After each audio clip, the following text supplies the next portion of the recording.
고려거란 전쟁 7화 이럴 수가 좀 허무하네요. 강조가 거란군에 잡혀 죽임을 당한다는 건 알고 있었지만 한화 만에 이렇게 갑니까? 굉장히 비중 없는 조연 같은 최후였습니다. 그리고 죽기 전에 거란군의 회유에 멋지게 거절한다는 이야기도 삭제됐습니다.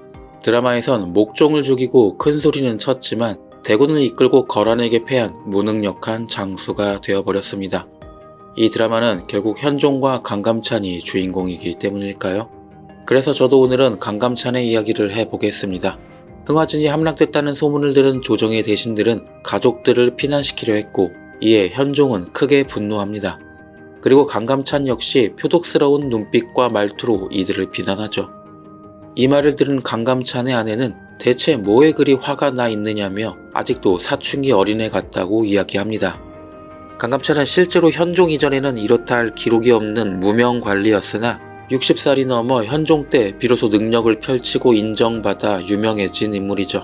굉장히 대기만성형 인물인데 표독스러운 성격 때문에 능력만큼 인정을 받지 못했던 것이었습니다. 그런데 실제 역사에서는 드러나지 않는 강감찬의 표독스러운 성격에 대한 이유가 드라마에 설정된 듯 보입니다. 아내가 말한 강감찬이 화가 나 있는 이유, 이게 대체 뭘까요? 그의 성격을 살펴보면 강한 자에게 굽히지 않고 약한 자를 돌보는 인물입니다. 그렇다면 그가 화난 것은 지금처럼 강자들, 황제나 조정 대신들이라고 먼저 생각이 들었는데요. 근데 고작 그런 이유로 강감찬이라는 최중요 인물이 평생을 한직에서 보낸 성격을 설명하려 했을까? 이런 의문이 들었습니다. 강감찬은 자식이 없습니다. 물론 나이가 많아 이미 장성에 어딘가에 독립했을 수도 있지만 이상하죠. 아버지가 태조 왕건을 도와 고려 왕조를 세우는데 공을 세운 인물인데 이런 가문이라면 양자를 들여서라도 가문을 잇게 했어야죠. 하지만 어디에서도 자식에 대한 흔적을 찾을 수 없고 저는 이게 강감찬이 가진 표독스러운 성격과 연관된 이야기가 될 것 같습니다. 앞서 말했듯 강감찬이 그저 힘있는 사람들의 부정을 보고 화를 낸 건 아닐 것 같고 그렇다면 그 화는 자신에게 난 것은 아닐까. 젊은 시절의 강감찬도 이들과 같은 실수를 저질렀다가 혹시 자식을 잃은 것은 아닐까 생각했습니다.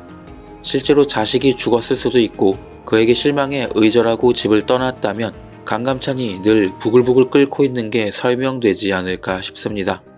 현종 이전에는 워낙 자료가 없는 인물이라 드라마에서 이런 백스토리를 자유롭게 만들어낼 수 있고 공신가문 집안에 자식이 없는 건 너무도 이상하니까요.